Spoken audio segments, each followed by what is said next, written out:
கனகம்மா சத்திரம் காவல் நிலையத்தில் 3 பெண்களை தலைமை காவலர் தாக்கிய விவகாரத்தில் கர்ப்பிணி மீது காவலர் தாக்குதலில் விசாரணையானது மேற்கொள்ளப்பட்டு வருகிறது.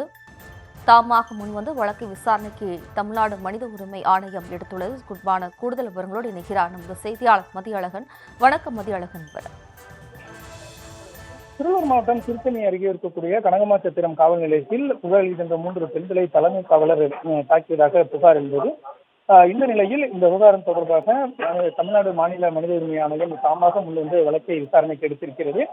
இந்த சம்பவம் தொடர்பாக திருவள்ளூர் மாவட்ட காவல் கண்காணிப்பாளர் 6 வாரங்களில் விரிவான அறிக்கை தாக்கல் செய்ய வேண்டும் என்றும் மாநில மனித உரிமை ஆணையம் உத்தரவிட்டிருக்கிறது.